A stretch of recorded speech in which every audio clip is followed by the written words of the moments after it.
que eu sou professor, sou também consultor de empresas, escrevo algumas coisas para algumas revistas da Editora Abril, o CSA, A Vida Simples, também para On Point, que é a revista brasileira, a Harvard Business Review do Brasil. Enfim, então isso me obriga a estar sempre lendo, sempre em contato, sempre pesquisando.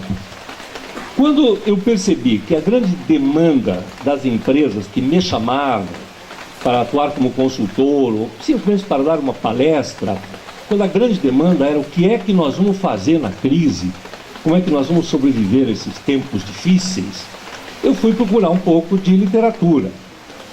Com auxílio de um professor do INSPER, um jovem professor brilhante do INSPER, chamado Flávio Macau, nós fizemos um levantamento de artigos publicados em bons locais, por exemplo, em Harvard, na McKinsey, na The Economist, na London Business, também aqui no Brasil, no próprio INSPER e na Exame, muita coisa foi publicada na Exame. O que foi escrito nos tempos de grande crise no Brasil e no mundo, especialmente os artigos que foram publicados na época de 2003 e 2008, foram as duas grandes crises econômicas, né, que o mundo enfrentou neste século.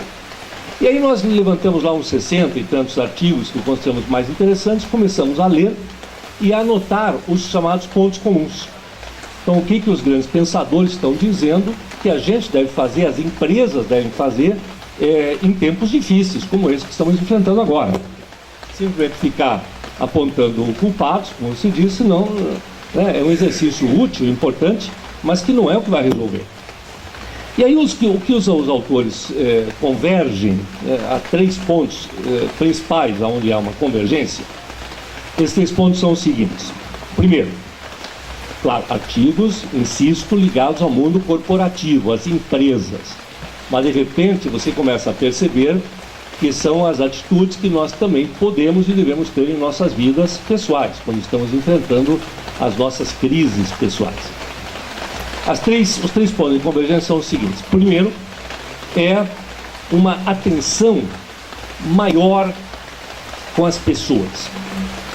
Atenção com as pessoas, cuidar das pessoas e, acima de tudo, manter nestas pessoas a ideia de uma visão positiva do futuro.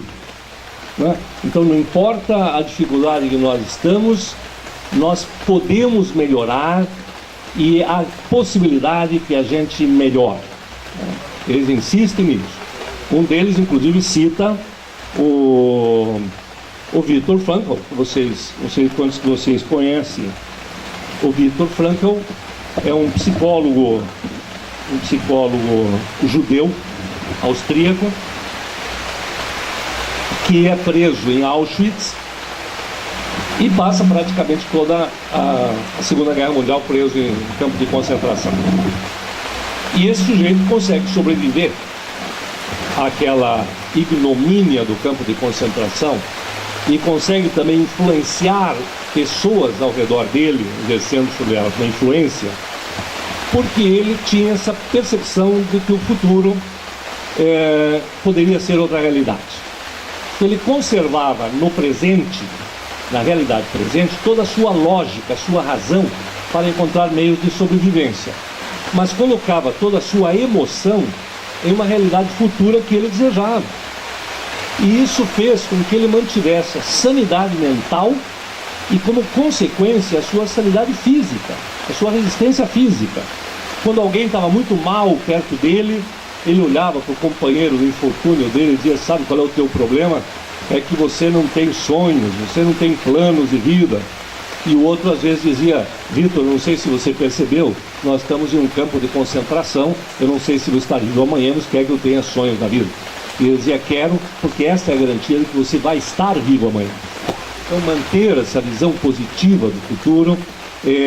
Veja, eu estou descrevendo uma visão de um psicólogo, né, que escreveu um livro fantástico chamado Um Psicólogo em Campo de Concentração, A Man Searching of a Meaning, né, um homem em busca do sentido.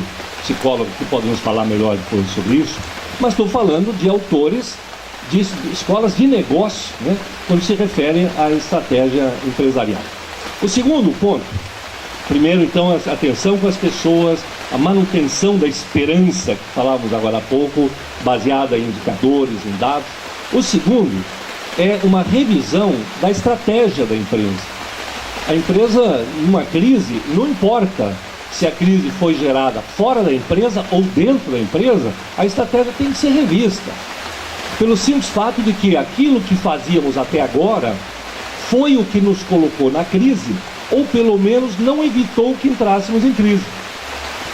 É aquela velha história de Einstein, né, que disse que o maior sinal de loucura é querer obter resultados diferentes fazendo a mesma coisa. Quer dizer, vamos ter que rever aquilo que estávamos fazendo, rever a nossa estratégia. Estratégia, no caso de empresa, fala-se de estratégia ligada ao produto, à abordagem do mercado, a processos internos da organização e assim por diante, todos os componentes da estratégia. E o terceiro ponto, que a maioria dos autores então insiste e há uma convergência, é o de abrir espaço para a criatividade e para a inovação.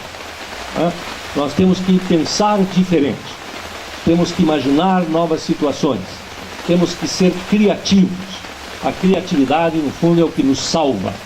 Inclusive, nos salva na revisão da estratégia e na imaginação de um futuro melhor.